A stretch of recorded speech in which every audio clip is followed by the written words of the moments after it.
ये जो फौजी है, मैं दावे के साथ कह सकती हूँ इस पूरे देश में सबसे ईमानदार उम्मीदवार ये है।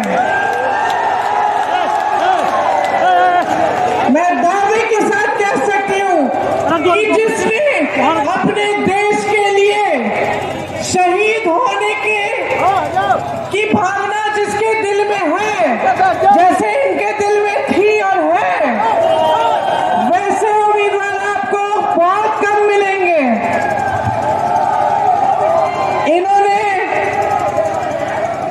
इन्होंने आपको दिखाया, आप सब जानते हैं, मैं जानती हूं कि आप सब जानते हैं कि ये आदमी ईमानदार है, मेहनती है और आपके लिए काम करके दिखाएगा। पिछले चुनाव में विधानसभा में ये लड़े थे, आपने मात्र 2000 वोट से हराया।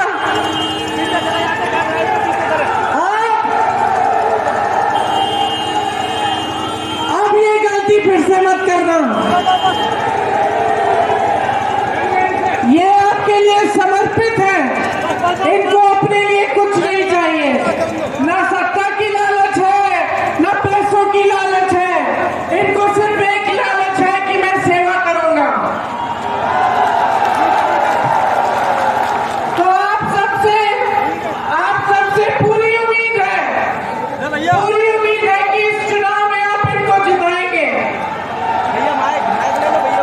आपने बहुत 10 सालों से आपने सब कुछ देख लिया, आपने बड़े बड़े झूठे वादे देखे हैं, आपने देश के सबसे बड़े नेता को देखा है जिसने सिर्फ आपको गुमराह किया है। सिर्फ चुनाव के समय आपके जज्बातों को उठा के, धर्म की बात करके, आपके जज्बातों को उभार के आपसे वोट लिया है, आपको दिया नहीं है, अपने बड़े बड़े खरबपति मित्रों को दिया है, देश की सारी संपत्ति उनको दी है, चाहे कोयला हो, चाहे पावर हो, चाहे बिजली हो, चाहे हवाई अड्डे हो, चाहे बंदरगाह हो, सब अपने बड़े खरबपति मित्रों को दिए हैं। आज देश में एक ऐसे प्रधानमंत्री हैं जिन्होंने 16,000 करोड़ रुपए अपने लिए 2 हवाई जहाज खरीदने के लिए खर्चे, और जब देश का गन्ने का किसान रो रहा था, उसका बकाया 15,000 करोड़ था पूरे देश का, वो बकाया नहीं पूरा किया, अपने लिए हवाई जहाज खरीदे। ऐसे प्रधानमंत्री आज धरती पे बैठे हैं जो आपको सच नहीं बोलते, जिन्होंने सच्चाई बहुत दूर छोड़ दी है, जो अपने महल में रहते हैं। बताइए, आप यूपी के हैं, मैंने यहाँ काम किया, आप जानते हैं विधानसभा में मैं वाराणसी से आती जाती थी। पूछिए, किसी को जानते हैं अगर आप वाराणसी में पूछिए, क्या मोदी जी उनके गांव गए? क्या मोदी जी ने एक किसान के आंसू पोंछे? क्या मोदी जी ने एक गरीब को मदद की?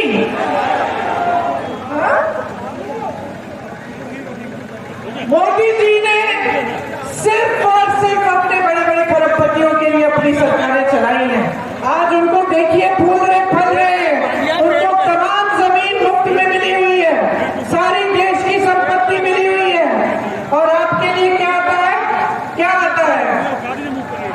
5 किलो राशन का बोरा, 5 किलो राशन का बोरा, ठीक है, जो गरीब है ठीक है, उसके लिए अच्छा है, लेकिन आपको रोजगार क्यों नहीं मिल रहा है? इस 5 किलो राशन के बोरे पर आपको निर्भर बनाना चाहते हैं, ये आपकी आत्मनिर्भरता नहीं चाहते। अगर चाहते तो क्या अग्निवीर जैसी स्कीम लाते? अगर चाहते तो ये जो 30 लाख पद खाली पड़े केंद्र सरकार में 10 सालों में, क्या इनको नहीं भरते?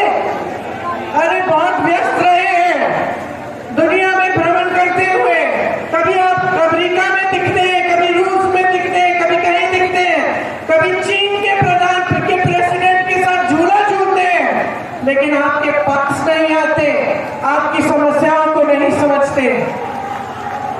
बहुत सत्ता जिसके पास हो जाती है ना, सुन लो, जिसके पास बहुत सत्ता हो जाती है वो अक्सर अहंकारी हो जाता है। क्या होता है कि आसपास के लोग जो होते हैं सच नहीं बोलते, आसपास के सच लोग जो होते हैं वो चमचागिरी करते हैं, सच्चाई नहीं बोलते, डरते हैं। आज मोदी जी के पास इतनी सत्ता है कि पूरे जितने भी अधिकारी हैं उनके साथी उनसे डरते हैं। ये बात सच है। तो जब डरते हैं तो देश की सच्चाई कैसे बताएंगे? मोदी जी आपके बीच तो आते नहीं है, तो उनको पता कैसे चलता है? मैं आपसे कह रही हूं कि 10 सालों में इनकी इतनी सत्ता हो गई है, इतना अहंकार हो गया है कि ये जनता से, पब्लिक से कट चुके हैं। एक दूसरा नेता है इस देश में, राहुल गांधी, जो 4000 किलोमीटर पैदल चला कन्याकुमारी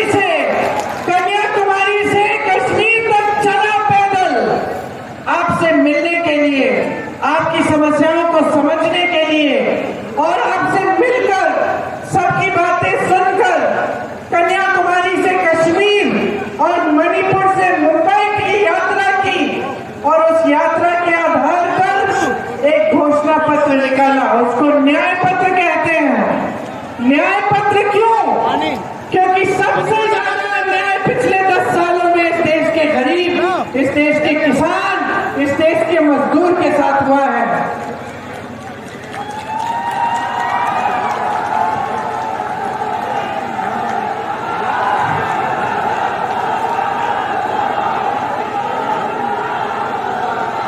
कांग्रेस के